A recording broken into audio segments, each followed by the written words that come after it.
so I want to get 13.2 finished today so we can move on to 13.3. And there are a couple of things that we have to cover. Let's do angles at which two curves intersect in 3D.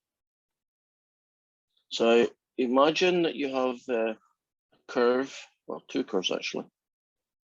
And this is, whoops, this is curve number one, right? Say R1 of t. Then you've got another one, where's my red? R2 of t. And they intersect at a point. And we're essentially being asked to find the angle theta at which they intersect. So there's a process that you go through to do that. In this case, let's do question 20. That's one I've set up. So the first curve is t, 3 take away t, and 35 plus t squared. I don't know where everybody is today. It's not a good feeling. Are they all thinking I wasn't going to turn up? Molly, you're going to fall asleep in me. I'm just telling you that because I have a special button here that is electrified. When I press it, 240 volts will jump right through your chair. You didn't know that? She doesn't believe me. Okay. And the second one is, oh. I think you stopped screen sharing. I did. Thank you.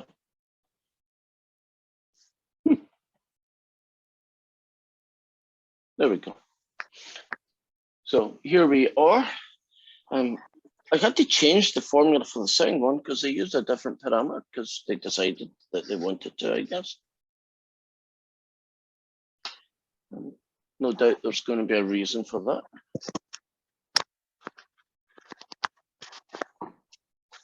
I keep on hearing a lot of noise. I'm not sure what the heck it is. So I'm going to try once. Come on, machine. Stop being a pain.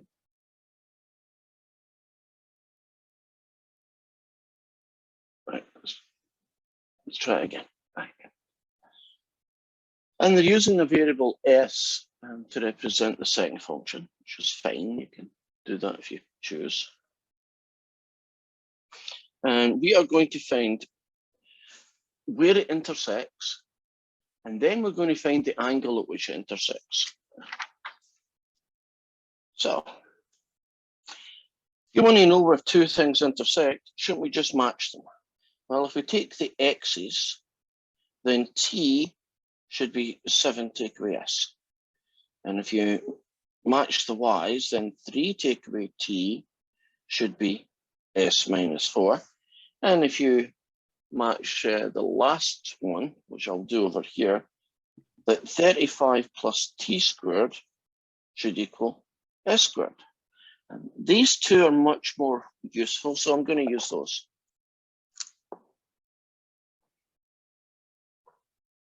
Can I use the technique from Math 99-94, which is basically solving a system of equations?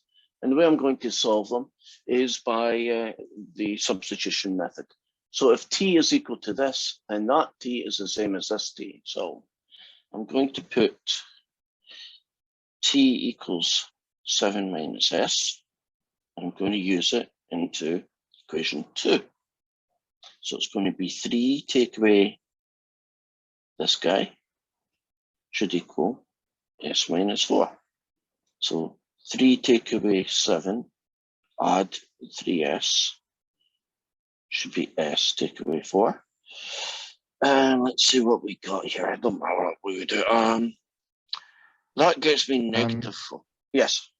I don't see how you've multiplied s by 3. And also this isn't going to work because you're going to just get s minus 4 on both sides. Okay, let me see what I didn't do. If you match the first one to the second, that's good.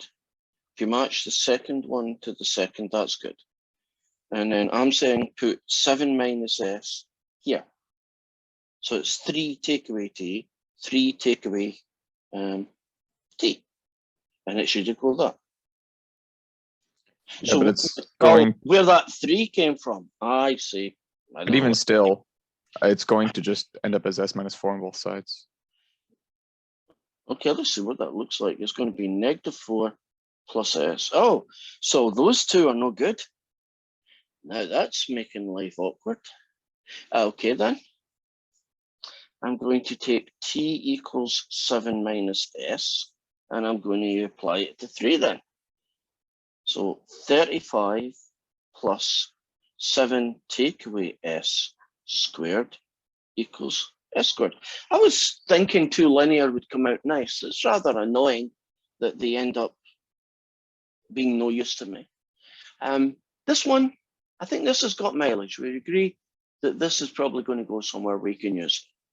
So follow that out, you get 49 take away 14S plus S squared equals S squared. I don't mind that because subtracting S squares from both sides is okay. So 70, I have 84 take away 14S equals 0. So 84 will be 14S. So S will be 84 over 14. Please be a nice number. And guess what? It's 6. God, that one was hiding. You agree? It was there somewhere, we couldn't get it. Now that's what S is, which is fine. But don't we now need to know what T is? And it's 7 take away S, so it's 1. So we figured out that these two curves intersect when S is 6 or when T is 1. So if I plug T equals 1 into here, I will get the position vector 1, 2, 36. And if I plug S equals 6 in here, I will get 1, 2, 36. Would you agree that that matches? Which means that the coordinates of that point, since these are what we call position vectors, right? There's the vector that would take you to there. The coordinates of that point are 1, 2, 36. So position vectors are essentially coordinates, right? They tell you the same information. Well, that was phase 1 done. Hey, the linear would have worked so much nicer. So I'm now going to find the direction vector of each tangent. So the first guy is this fella.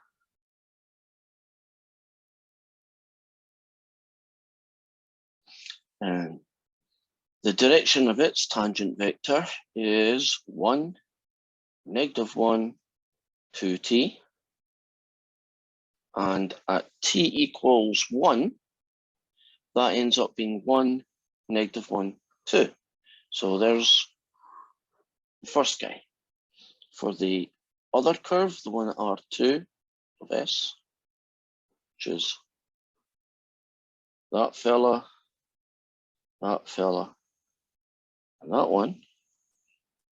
If I want to find out what its tangent vector looks like, I find its derivative, -1, 1, 2s, and I find it at s equals 6. And that ends up being -1, 1, 12.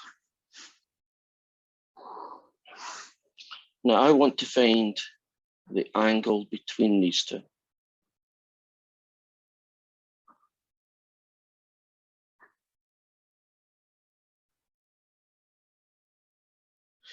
And for time, I'm going to stop here. Would you agree it's not difficult to find the angle between two vectors, isn't it? The dot product with the cosine of theta and all that good stuff. So you're essentially just going to use the cosine of theta is the dot product divided by the two magnitudes. And if you call this guy A and this guy B, you're good to go. So that's how you would finish that question. Now, if I had solved these and t was equal to 1 and s was equal to 6, wouldn't I not need to worry about this guy? So the minute you get a solution, the way the question is phrased, there can only be one intersection. So once you've found it, you're finished. So that's how you take care of finding the angle at which two curves intersect. You find the point of intersection. You then find the tangent vectors at that point on both curves. And the angle between the tangent vectors is the angle that the two curves intersect. So now we're going to look at integration of vector functions.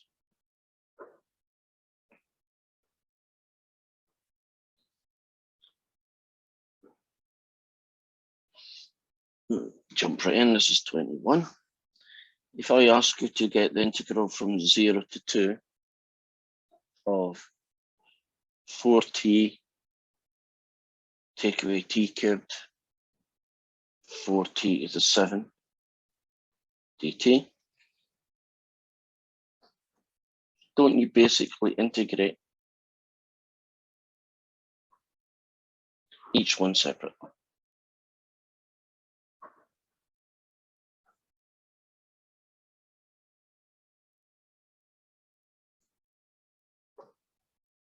So that would be 2t squared evaluated from 0 to 2.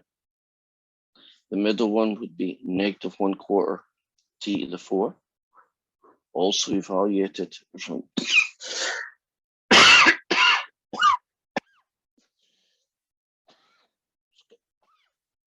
excuse me, and that one would be 1/2 t to the 8, evaluated at 0 to 2.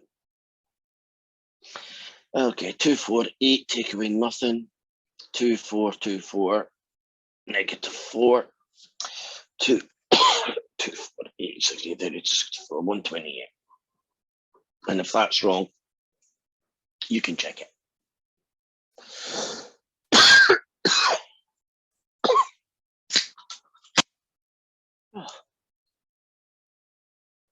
If we didn't have so much to not catch up on, but to keep on track, I would be having a couple of whiskeys right now, watching TV and taking a day off.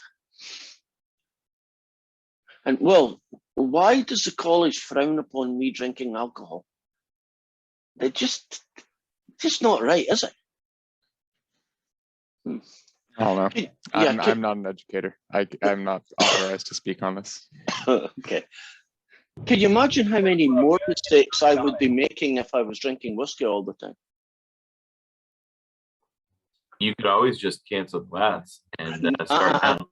No, I don't have the time, unfortunately. Okay. What on earth is this integral? I mean, it's a vector. And you're trying to imagine what does that actually look like? And it is not anything to do with areas under curves. Can we just pretend that at t equals 0, the curve is here, and then it does its thing and it ends up there. Right. What the integral vector is doing is, if you can imagine position vectors, right? Essentially coordinate vectors, right? To every single point in that. It's related to the average position vector direction. Now, the reason I'm saying direction is that it won't be the average of the x, y's, and z's, but it will be in a vector that's a multiple of those. The closest we could get as an analogy is, remember the average value of a function? Remember that 1 over b minus a, the integral from a to b? Well, if you use that formula, aren't you finding the average height of a function, the average y coordinate, essentially? Well, can you think of integrals in multiple dimensions as measuring the average position of a function? It's related to that. Or you can just think of it as a numerical calculation, I guess, if you're not into that types of physics. So if I give you an integral, would you agree, you know how you integrate, so you just do it 3 times. Can we call that good then? So I'm going to show you some questions and we'll just talk about integration techniques rather than getting into the nitty gritty of doing, you know, everything.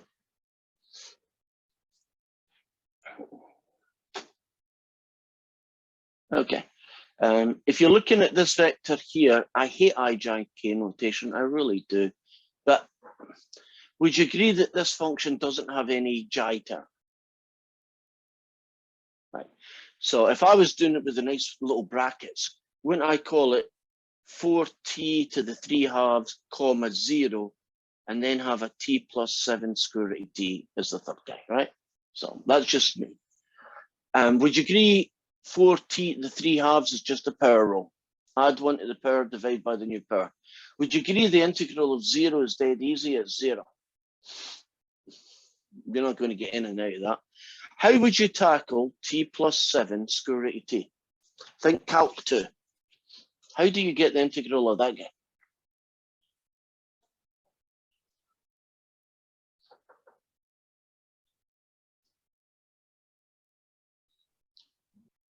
I don't remember what it's called. It's the chain rule version of integration. Don't need to do that. It might work. I'm not saying it wouldn't, Tim, but you don't need to do that. Just Did you reorder distribute. it? Yeah. Why don't you just distribute t to the half? So essentially what you're going to do is call this guy t to the half. So t to the 3/2 plus 7t to the half, and it's just a power rule. Ugly fractional power rule, but still a power rule. Okay, this will test you. What is the integral of secant tan?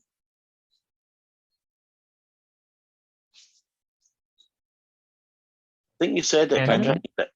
Nope. Secant tan. Is it secant squared? Nope. Wait, it's secant. It's secant, right? Your brain is thinking differentiation when it should be thinking integration. That's why you did what you did, I suspect. Right. What technique, and I'm calling it a technique because it is, would you use to get t cosine 2t? I think Tim mentioned it earlier.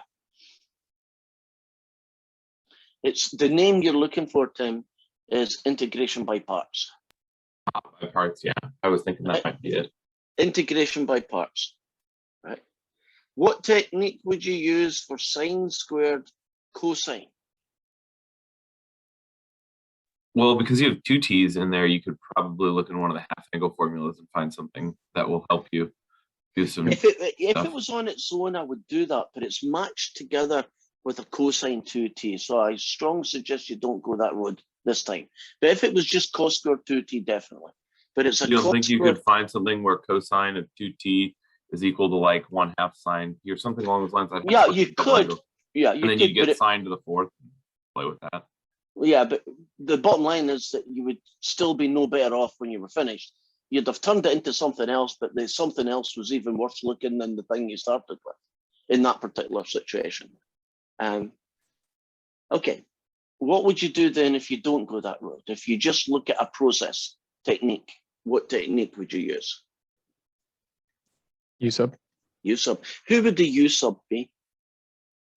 You'd say that sine is u, and then the derivative of sine is And the other- cosine, and then right. you have to actually figure out that stuff with a 2. But yeah, you get that. Well, that would just get you U squared essentially, right? So that would integrate out really nicely. Okay. What if What? we just created a Taylor polynomial and then found the integral of that? You could. I would probably suggest you don't. How about? I would strongly suggest you never do it that way. How about that way, right? But I guess theoretically you could. What would be integral of 7/1 plus t squared get you?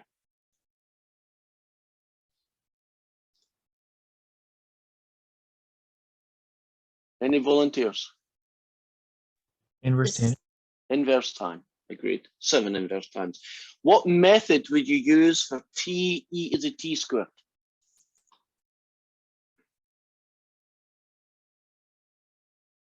Make it a little bit easier to see. What method would you use for t e to the t squared? Not Well, that would involving be a Taylor U sub. series. Yes, correct. What would the u sub be? T squared. Okay. Would you agree that Which 5 would kill square your root? T over there too. Say that again, Tim? Because du would end up killing your T over there also. You would have a weird 2 or 1/2, I don't remember which. It'd end up running being a out, but yeah. half e to the u. It wouldn't be too bad. What would you do about 5 square root of t then? How would you integrate 5 square root of t? Don't make it hard on yourself, Rewrite the power as a fractional power. and then just use a power rule. Okay. So I did skip by all those integrations because it's your job to know how to integrate, right? Because I don't have time to do Calc 2. So let's work on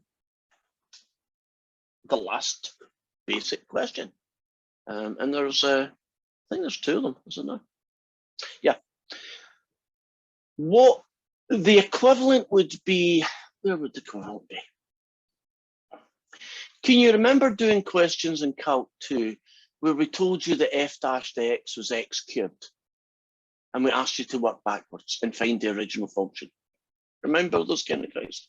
That's what we're going to do right now. Imagine that I tell you that the derivative vector, r dashed, is 4t cubed, 6t to the 5, and the square root of t. And I also tell you that r of 1 is the vector 1, 1, 0. And I ask you to find the original function. So I'm telling you the derivative, and your job is to find the original.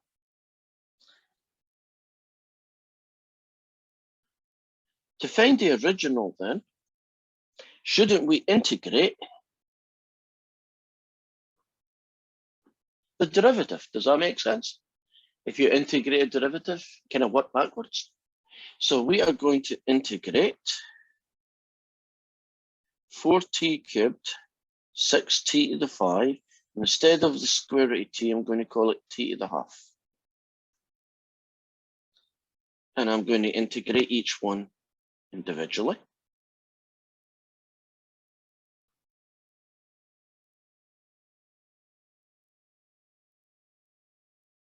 And there's nothing, there's no frills here. It's basic power rules.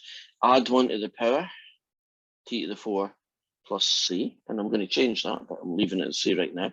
Add 1 to the power, divide by new power. Oops, that's a 6. I'm going to change that as well. Add 1 to the power, divide by the new power. And I'm going to change that guy.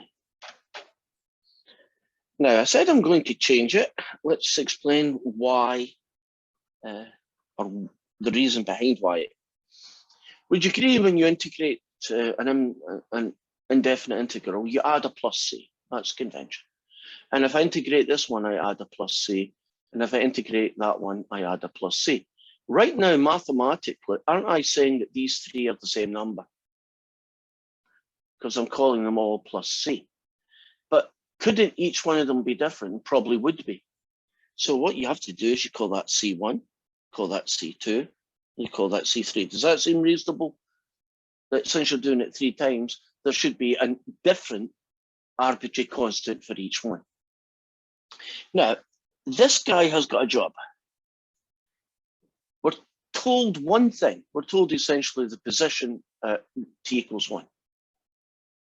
So if I plug in 1 here, I get 1 to the 4 plus C1, 1 to the 6 plus C2, and 2/3 1, 2/3 plus C3. But I also know it's 1, 1, 0.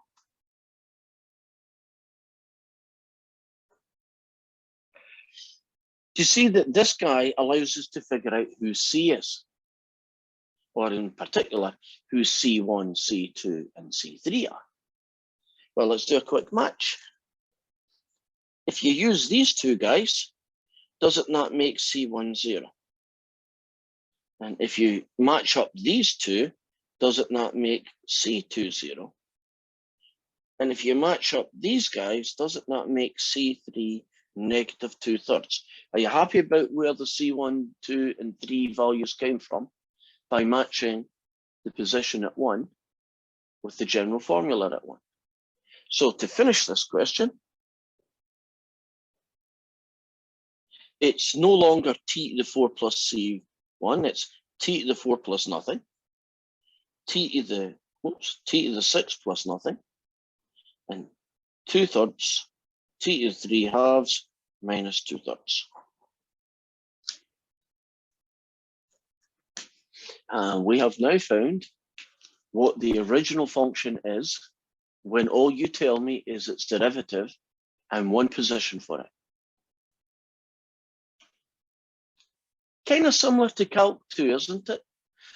Kind of in Calc 2, wasn't it more like the velocity is this, find the position function? But it was essentially the same question. Any questions before we call this section done? I'm going to stick a fork in it. It's done. It'll be good. Let's move on then.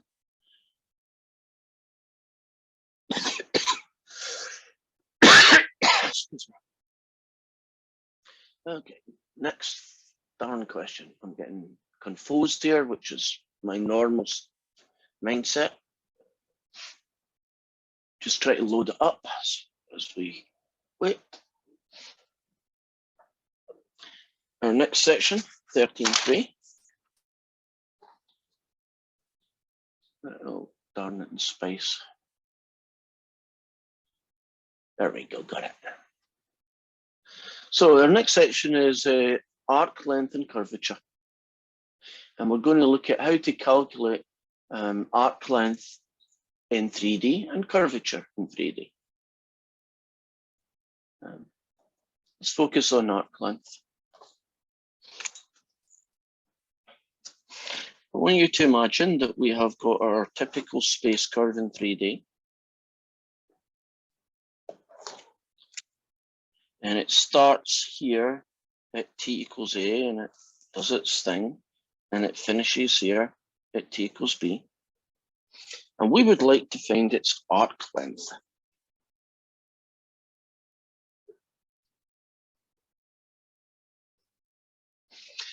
Its arc length is, can you imagine this as a flight of an aircraft or something? It's the total distance traveled from A to B. That's what the arc length is. So far, so good. Right. Does anybody remember how to find arc length from integration? Was it the absolute value of the integral? It was something really disgusting, like the square root integral from a to b, which is that one. It's like the square root of the derivative squared plus 1, and it's awful. And it's ugly, and it's messy. And yes, in my class right now in Calc 2, I've been doing those. And if you spoke to any of them, they would agree with, well, they are ugly, they are messy. But nonetheless, that's how you do it. So we're going to extend that idea. And I'm going to call my space curve f of t, g of t, h of t. Would that be a reasonable way to label it, right? The x component is some function of t, the y, and the z.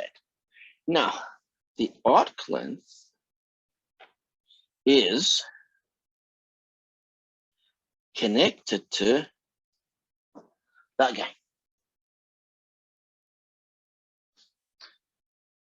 You will be able to get the arc length by finding the integral of this guy from a to b dt. And you might say, well, how do you get that guy? Well, let's actually create this formula. Would you agree that the derivative function is simply just what you get when you differentiate the three bases? So far, so good. And would you agree that you know how to find the magnitude of a vector? Isn't it just the square root of the components squared?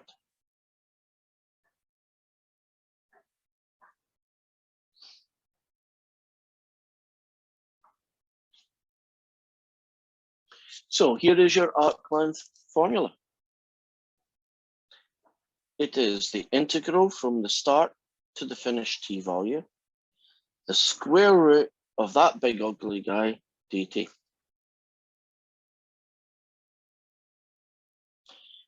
Now, if you remember doing arc length in Calc 2, you would probably remember how ugly these integrals can be. Right? Can you imagine how even more ugly they're now going to be when you've got three things being squared and added together? In practice, in real life, it's very difficult to get exact answers to these integrals, because in practical real world, aren't f, g, and t very often quite different from each other? And the minute you square them and take derivatives, there's not a u sub in the world that will save you.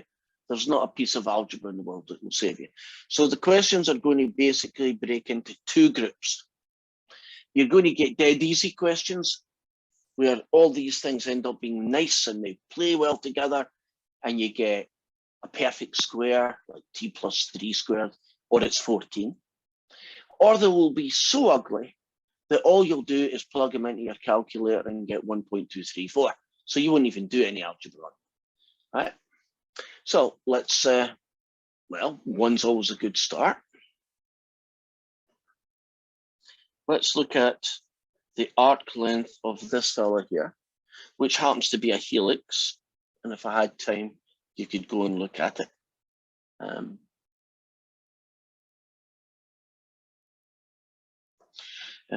It's basically a helix going along the x-axis and getting bigger as it does it. But for the process of this, it really doesn't matter. And we are going to be finding the arc length between -3 and 3. So the arc length is the integral from -3 to 3, the square root of, here it goes, that guy's derivative, which is 5 squared. The derivative of cosine is negative sine. Sorry, there's a 3 there.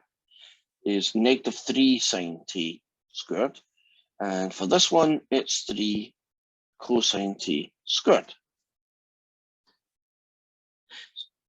Wait, what happened to the first term? The 3? Which term? No, the 5t. The It's differentiated it and you get 5. Oh. Differentiate the sorry. cosine, you get a negative sine, and differentiate the sine, you get a cosine. So I get 25 plus 9 squared t plus 9 cos squared t dt. So try and remember that these ugly guys fall into two categories. They're either going to be really nice or the perfect squares, or they're going to be so ugly that the question will say, give me answer to 10 decimal places or 2 decimal places, whatever. Can anybody tell me something nice to do with those two guys at the end? What can those two guys at the end become? Sine squared plus cosine squared equals 1. So it's going to turn out to 9. So we now have, hey, that was kind of easy, wasn't it? Because all we're going to do is find the integral of the square root of 34. I know that's not weird. It's not 34 to the half or anything. Isn't it just stick the number and give it a t? Agreed? And you get square root of 34 times 3, take away square root of 34 times -3. And so you end up with 6 square roots of 34. And we've now found the arc length of this helix, starting at -3 and finishing at t equals 3.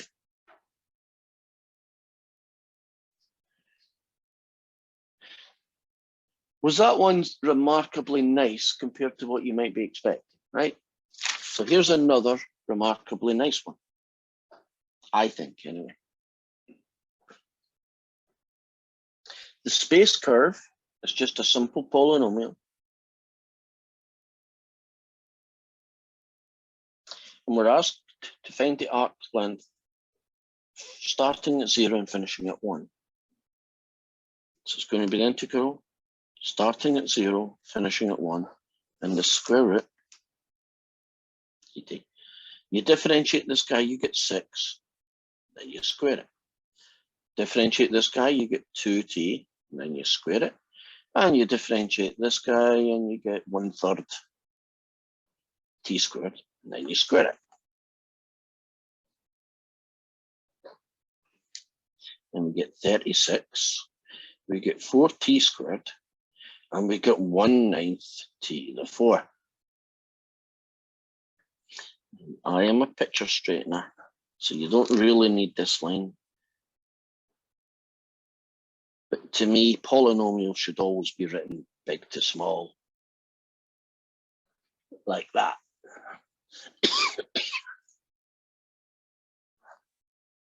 Now, I said this was going to be nice. You might disagree with me until I tell you it's a perfect square.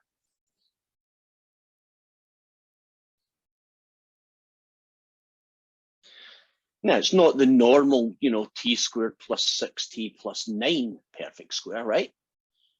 But nonetheless, it is a perfect square. So let me give you some advice here. If you ever do one of these questions, and what you're looking at are 3 terms, you're probably looking at a perfect square, even if it doesn't look like one. And if you think back to Calc 2, weren't there some weird looking perfect squares in those questions as well? Right, anybody want to have a shot at telling me how this guy gives me that fella, and then how this 36 gives me that guy? Okay, let's do the easy one. What do you think 36 gives me if it's a perfect square? 6. Of course, square root of 36. What will 1/9 t to the 4 give me? And think square roots, because that's a good way to go. 1/3 t squared. And you might think, what about the guy? Whoops, what about the guy in the middle? He sorts himself out. Trust me, if you follow that out, it works. Now, isn't square roots of perfect squares really nice? Because they essentially cancel each other out, don't they? And I'm just dotting that. Isn't that just power roll and plug in some numbers? So you're either going to get a really nice one that comes out as a number, or I call them really nice ones that end up being perfect squares, right?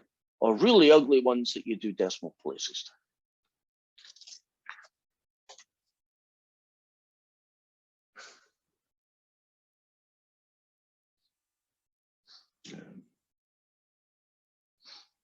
Question 3 is very like the one I just did. Oh, let's do this one. It's got something interesting in it. Oh, last one for today. Square root of 2, e to the t, e to the negative t, and we're going to do it from 0 to 2. So, arc length is the integral from 0 to 2. If you differentiate the square root of 2, what do you get?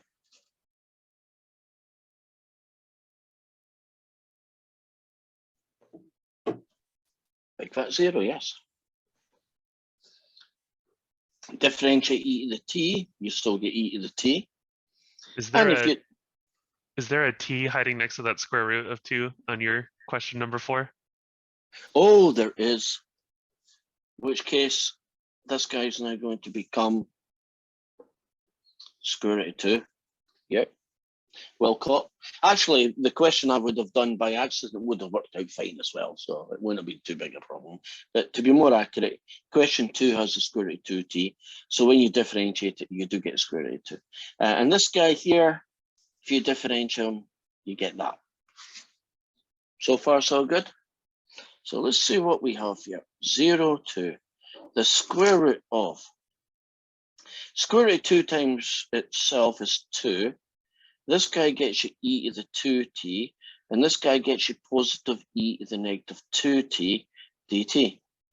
And this is why my little put things in order become really important. That is the correct from highest to lowest for that particular combination. Right? From highest to lowest. If you left it in this format and thought it was a perfect square, which by the way it is, you wouldn't have got the right terms because you would typically use the first and the last term to do it. But if you're going to do the first and the last term, do you see you have to make sure they're in the order that makes sense. Now I'm telling you that this guy is a perfect square. Because if you ever see three terms, 99 times 100, it's because it's a perfect square. This guy goes here, and this guy tells me the term that goes here. Okay, what will the e to the 2t get me? What's the square root of e to the 2t?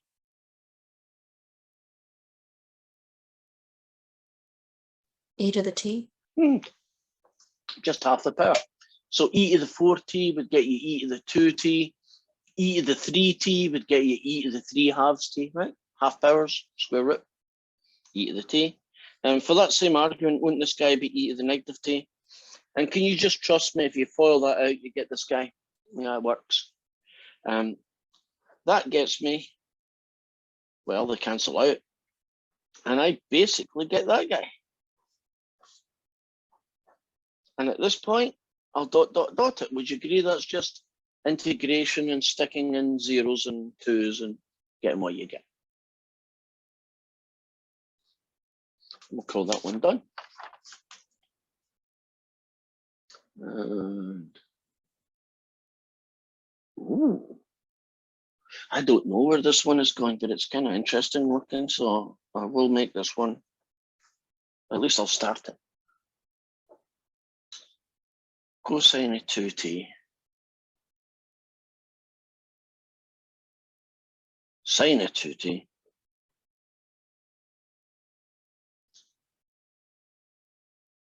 And 2, the natural log, cosine t. Whoa, that looks fun.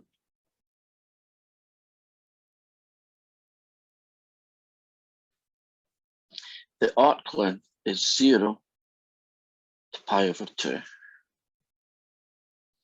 The derivative of cosine is, should we put it? The derivative of cosine is negative 2 the sine of 2t. Then we square it. The derivative of sine 2t is 2 cosine of 2t's. And then we square it. And this ugly guy is a general. If you differentiate 2, the natural log of cosine t, you get 2 over the cosine of t times the derivative of t, which is sine t. Let me check. Negative sign. Technically, yes, negative sign. Okay. And we square it. I may change that 2 in a minute because I should work. Why is it not working? Anyway, 0 to pi upon 2. That 2 may change in a minute. This gets me 4 sine squared 2t. This gets me 4 cos squared 2t. And, oh, I don't need to change it. This guy gets me 4. Oh, wait a minute, isn't sine over cosine tan? So wouldn't that just get me 4 tan squared? Okay. Trig has its own rules. So don't think of perfect squares, but think of making things nice. 4 sine squared plus 4 cos squared. I don't care if it's 2t or 2 million t as long as it's the same t. What's 4 sine squared plus 4 cos squared going to get me?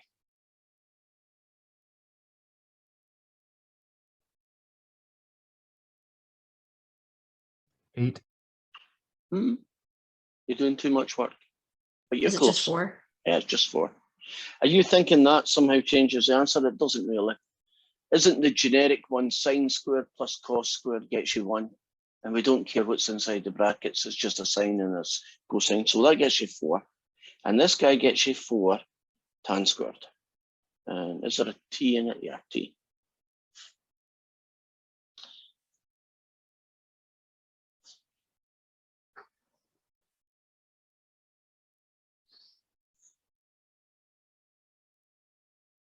All right, we're fighting this one, but every line gets it closer to where it's going to finish up. Anything you can do with that guy. It's And if root it's- square, right? Say again? Can you just like Oh, take the square root of each term? I wish, but no. Only allowed to do that if it's multiply or divide. I wish you could do that. It would make a lot of questions easier. Go for the obvious. What's obvious about these two terms? Factor out a 2. Yeah, like, well, let's factor out a 4, which eventually, you should say, becomes a 2. And so we're now looking at, And then you can half angle the rest. now, is it a half angle? That might be your name for it, but that's not what it is. I don't know. It's one of the trig identities. It is one of the trig identities. Anybody want to help us out here? What trig identity is 1 plus tan squared? Secant squared. It is, well done. You are in that world. And I know, because many students are in that world, that once you do a class, it don't matter no more, right? It's gone. You only need to do what's in front of you. But do you see, to do these questions, don't you have to know all sorts of things from trig, from calc 1, from calc 2? I mean, it's not a one, it's not, I don't need to know previous stuff. In fact, this guy then takes us to a very nice answer, which is that one. And if you can tell me the integral of that one, you are getting a lot of brownie points.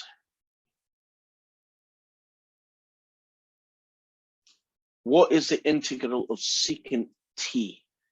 And it's not secant tan, because that's its derivative. The natural log of the absolute value of secant plus tangent. Plus e. You get tons of brownie points. Yes, Yay. Nessa. Tons of brownie points. Did that one just stick in your brain, or did you have it handy? I cheated. I had it handy. Ah. That's not called cheating. That's called being sensible. Isn't that what you do if you can't think? Don't you go and find out where it was written? Because aren't these guys written somewhere? Right. At that point,